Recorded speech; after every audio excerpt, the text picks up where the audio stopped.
Bienvenue dans cette nouvelle explication. Aujourd'hui, on va décortiquer un sujet hyper important mais qui peut parfois paraître intimidant. Les soins vétérinaires pour nos tout petits rongeurs.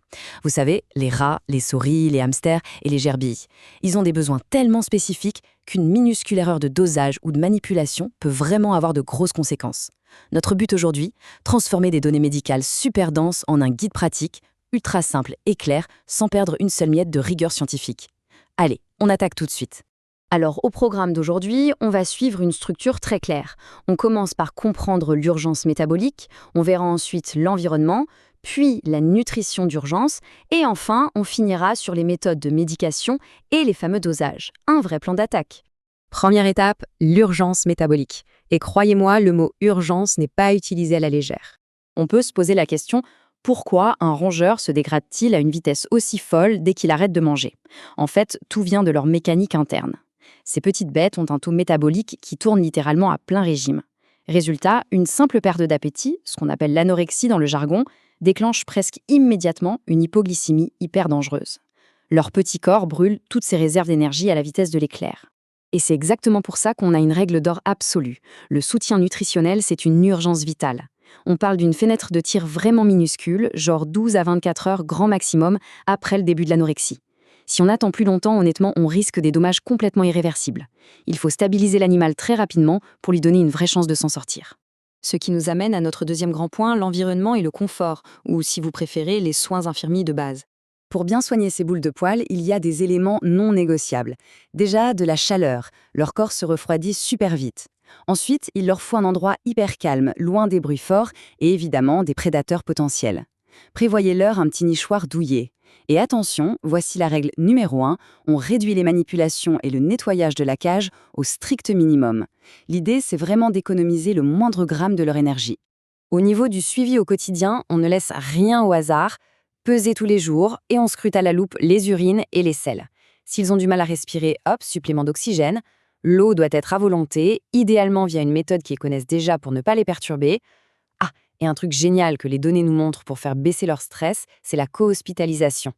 En clair, si on peut les garder avec leurs copains de cage habituels, ça booste incroyablement leur morale et leur récupération.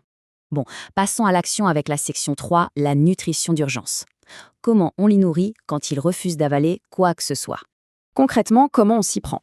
L'idéal et le plus facile, c'est d'utiliser une simple petite seringue, ce qui est en général très bien toléré. Mais attention, si vous devez passer à la méthode du gavage, prudence. Les textes vétérinaires sont formels là-dessus. Il faut absolument éviter que l'animal ne croque la sonde. C'est pour ça qu'on recommande à 100% des sondes de gavage en métal avec un bout bien rond. Ensuite, il n'y a plus qu'à trouver un aliment qui leur donne envie et d'y glisser les suppléments. Mais alors, on leur donne quoi pour leur ouvrir l'appétit sans brusquer leur système digestif super fragile? Eh bien, c'est tout bête et très accessible, des petits pots pour bébés, des purées de fruits ou de légumes, ou des pâtés bien humides. C'est hyper facile à avaler et ça passe tout seul au niveau de la digestion, et franchement, c'est parfait pour relancer la machine. Et là, il faut qu'on parle d'un truc un peu spécial, la sécotrophie. C'est un mot compliqué pour dire qu'à l'état naturel, ils mangent certaines de leurs propres crottes pour récupérer des nutriments vitaux. Sauf que, quand ils sont vraiment malades, ce comportement s'arrête net. Du coup, c'est à nous de compenser. Si cette sécotrophie est absente, il faut impérativement blinder leur repas de probiotiques et de multivitamines, tout particulièrement les vitamines B et K.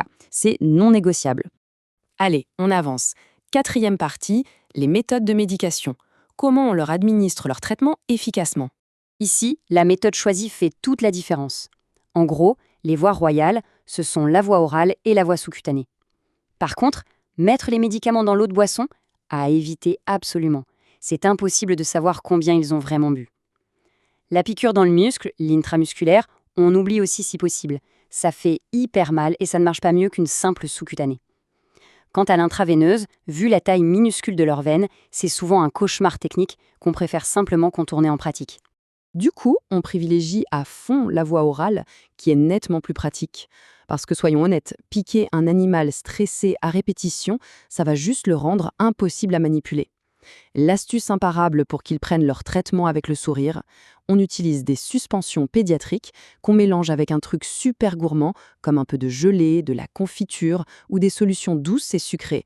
Et hop, ça passe tout seul. Bon, il y a quand même des situations de détresse absolue où l'animal est extrêmement affaibli. Là, on parle de la voie intra-osseuse, c'est-à-dire une injection directement dans la cavité de l'os, souvent la crête tibiale. Ça semble intense, mais c'est pour les sauver. Le truc crucial ici, la vigilance absolue. Il faut rincer le cathéter avec de l'héparine, et ce immédiatement. Pourquoi? Parce qu'à cet endroit, le sang coagule à une vitesse dingue. Ensuite, on fixe le tout solidement par suture ou avec du ruban adhésif. Et nous voilà à notre toute dernière section, peut-être la plus technique mais tellement importante, les dosages et la fluidothérapie. Écoutez bien, s'il n'y avait qu'un seul chiffre à retenir de toute cette analyse, c'est celui-ci, 50 millilitres par kilo et par jour. C'est vraiment la règle d'or, le volume magique pour les fluides de maintien au quotidien. On utilise en général du Ringer lactate bien réchauffé ou une solution saline, même si des cocktails d'acides aminés, d'électrolytes et de vitamines sont top pour leur redonner un vrai coup de fouet. En pratique, sous la peau, ça donne quoi? Eh bien, ça varie selon le gabarit, logiquement. Une petite souris, on est sur 2 à 3 millilitres. Un hamster ou une gerbille, on monte à 3 ou 4 millilitres. Et pour un animal de la taille d'un rat, on atteint environ 10 millilitres. Tout ça s'injecte très facilement et en toute sécurité dans la peau lâche, au niveau de la nuque ou sur le flanc. Les choses demandent un peu plus de doigté si on passe par la voie intrapéritonéale, c'est-à-dire dans l'abdomen, avec des limites de sécurité super strictes. On vise le bas du ventre pour surtout, ne pas toucher les intestins ou la vessie. Et les limites sont là, 2 à 3 millilitres grand maximum pour une souris, 3 à 4 millilitres pour les hamsters et gerbilles, et de 10 à 15 millilitres pour un rat. Une vraie précision anatomique est requise. Et on finit sur les volumes pour les muscles et les veines. Accrochez-vous parce qu'on parle de gouttes.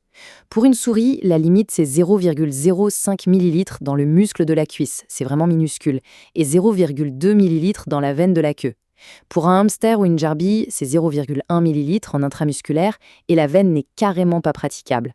Le rat a un tout petit peu plus de marge avec 0,3 ml en intramusculaire et 0,5 en intraveineuse. On joue littéralement à l'équilibre au dixième de millilitre près. Et voilà, on a fait le tour. Prendre soin de la santé de ces mini-mammifères, c'est un travail de minutie impressionnant. Quand on réalise qu'une simple fraction de millilitres ou quelques heures d'attente peuvent faire basculer la balance entre la vie et la mort, ça remet les choses en perspective, pas vrai? On ne regardera plus jamais ces petits patients de la même façon. Abonnez-vous pour plus de vidéos simples et éducatives. À très vite!